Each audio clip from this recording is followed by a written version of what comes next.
Every 2 decades, minus 3 years, an amazing phenomenon of nature takes place. That of the 17-year cicada.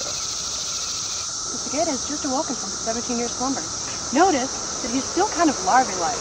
He's now going to make his way to the tree, at which point the brown shell will crack off, and he will turn into one of the white cicadas that you see with their wings that are still yet very small and very wet. They cannot at this point fly.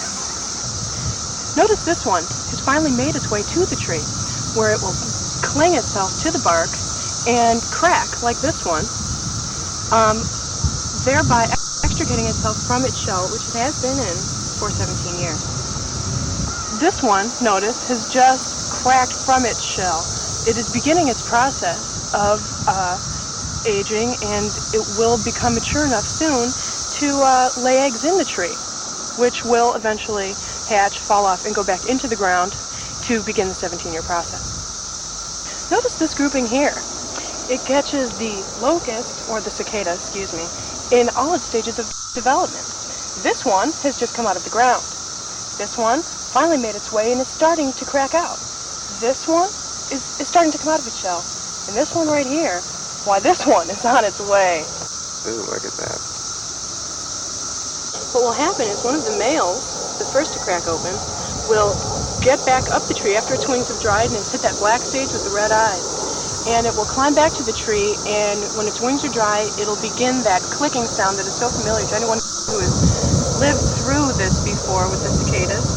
They begin their clicking sound, at which point the females become all excited, all afluster, go looking for the males making that clicking noise, and they begin their long and arduous mating process, which lasts approximately 4 to 6 weeks. Notice all the shells down at the bottom of the tree.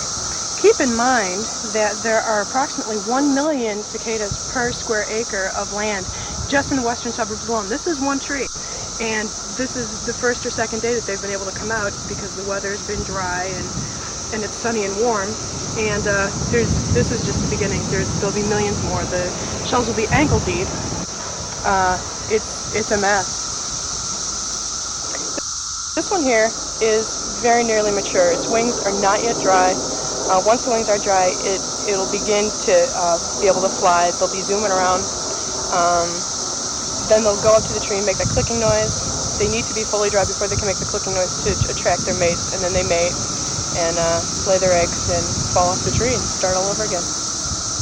Notice this one, its wings are dry. It's able to fly now. They're not dangerous by any means. They might fly in your hair and they fly and zoom around, but they live off plants. They're not dangerous by any means. They don't bite. They have little tubes. They lay their eggs in the trees, but that's about as dangerous as they get. They don't harm people. They're not dangerous to crops, you know. They're fun as pets. They're fun. Have a whole bunch of them, get buckets full. Kids love them. And they're tasty, too. What do they taste like, Laura? Well, they taste kind of like a mixture of, I'd say, potatoes and avocados. Notice this one, looking at my arm here. He's looking for a place to plant it. He's happy. Tree after tree after tree.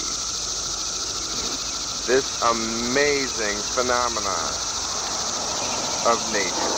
But will all of these little fascinating creatures get to fulfill their life's ambition?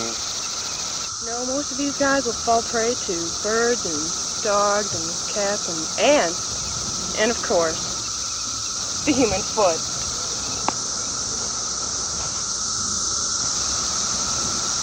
The 17-year cicada.